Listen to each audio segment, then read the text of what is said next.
Welcome back to Let's Play Resident Evil 4 with me, Jerupidus. They'll pay for your death, I promise. That's right. We are going to get them back for you, Lewis. So we're going to loot this area, and you may hear something right now. That's Ashley. We finally found her.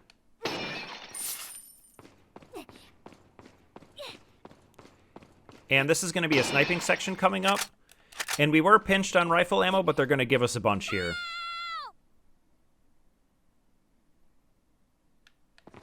And I don't know about you, but I have a very visceral reaction when I hear someone yelling for help. Like, I have a hard time finishing looting this because I want to go help her right away. So we're going to get out our TMP. And I've got to shoot the restraints around her without hitting her.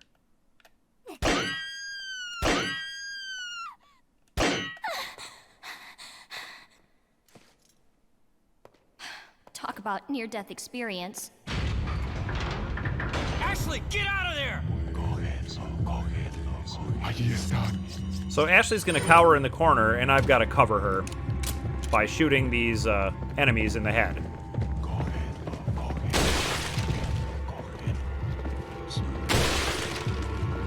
And man, is that satisfying when you hit them.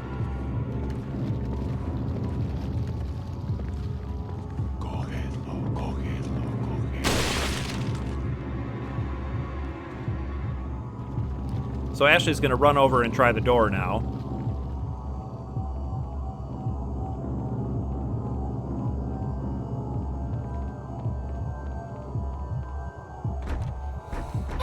The door's locked. I can't open it.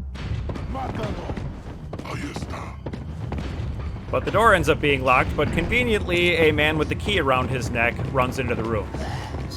Now I gotta take out these archers as fast as I can, or they're gonna hassle me and make me miss my shots. Now this headshot is very difficult.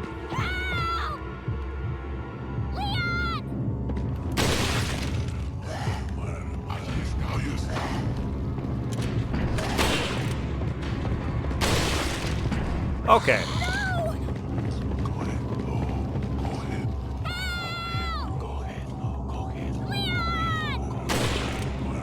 That's a shame.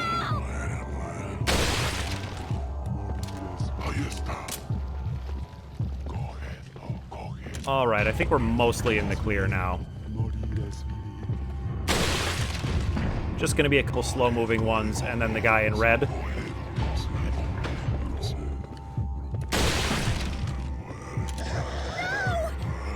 Oh, there's one more. One more difficult headshot for me. Ooh.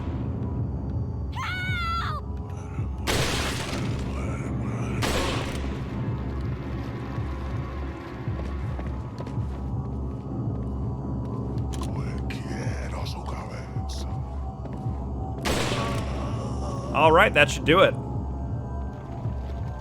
I got the key. I can get out.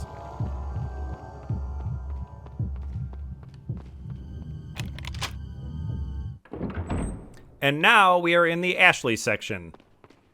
And these sections like this where you take control of a different character are kind of a Resident Evil tradition. And they always are not the best. That being said, this section is interesting because it is part of a leftover group of assets that are from what you could call like Resident Evil 1.5. All right, well, what I mean to say is Resident Evil 3.5. It's a similar version to the version of Resident Evil 2 that wound up getting canceled and redone. This game had a similar thing happen to it, where there was another version called like the Fog version, or like the Hookman version.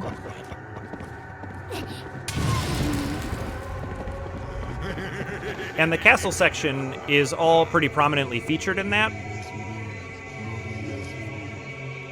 If you go back, I'll put a link in the description to like the beta footage of stuff they released of you know, the fog version, hook command version, whatever you'd want to call it. But it's all pretty interesting to me. He's going to have a little pathing trouble with me, I think. But 3 torches, and he's down.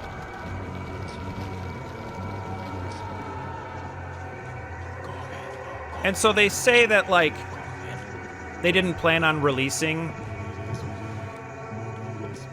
Resident Evil 3.5. Like, it was just supposed to show off the QuickTime events and sort of what they were thinking. But when you watch it, that doesn't really ring true to me. It has the old fixed camera angles and things like that, and it looks like a pretty complete game. The main problem they were having is that for how ambitious they were with what they were doing, the GameCube just couldn't handle the graphics that they wanted to do. There were, like, missed enemies and all kinds of things like that. And the GameCube just didn't have enough memory to keep up with their ideas for the game. I just want to make sure I'm not missing any treasures. Yep. Okay, it looks like I can continue.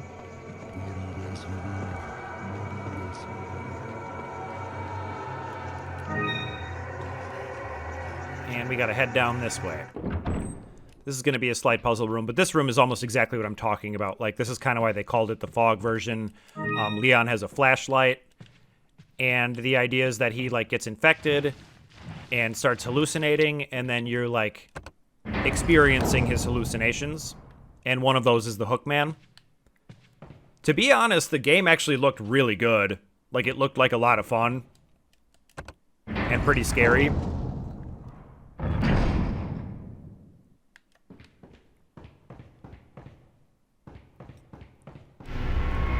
But, you know, we get to have a small taste of it in this Ashley section, so it could be worse.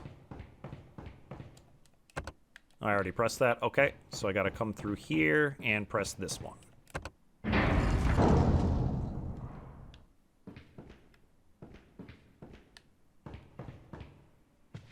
And then what, press the beginning one again?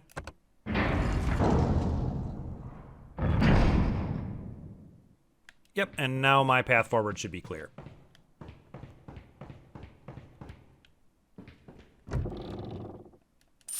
And there are a decent number of treasures in this section that are easy to miss. So if I do end up missing one, I apologize for that, but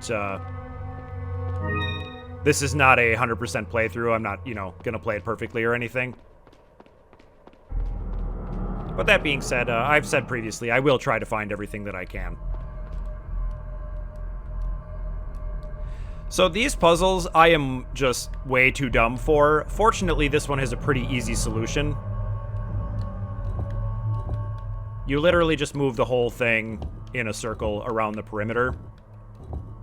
Bam. But you know, the million monkeys with a million typewriters, they would write Shakespeare before I would solve one of these on my own. And I'm not ashamed to admit that. I mean, it's embarrassing, but, like, it's just true. There's nothing I can do about it. They do not agree with me mentally. Find another gold bangle.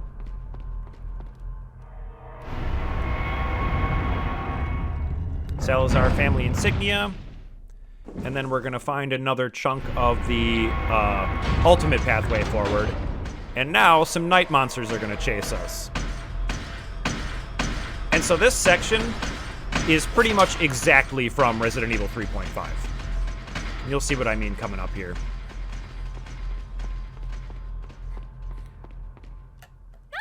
Like, these knights that take a swing at you with the QuickTime event are literally right from the game.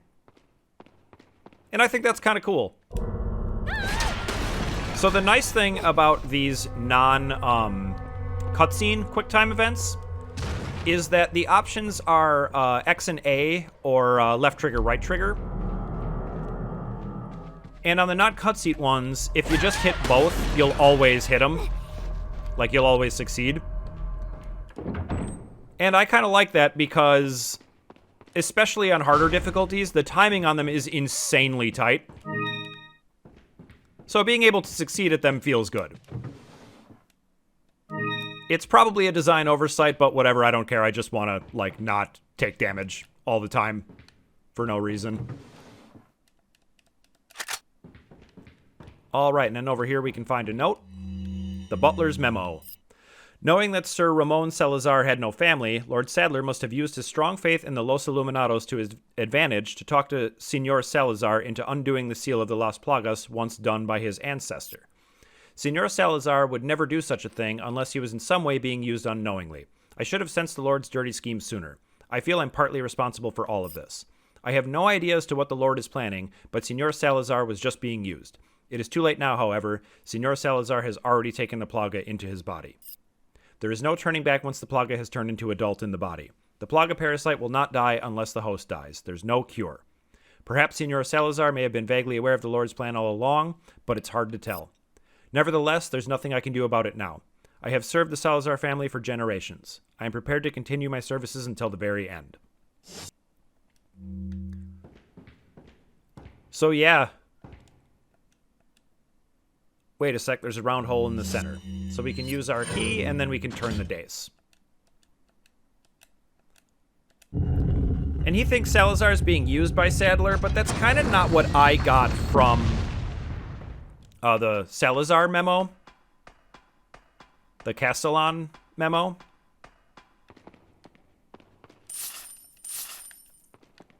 Like, it seems like he wanted this. So I don't know that he's just being used. And also, he talks a lot of trash, so I want to get him anyway. Leon! Ashley! You did good. I'm sorry if I was... Oh, don't worry about it. Come on, let's move on. All right, that's a pretty short chapter. That's going to be all the time I've got for today, so thank you so much for watching, and I'll see you in the next video.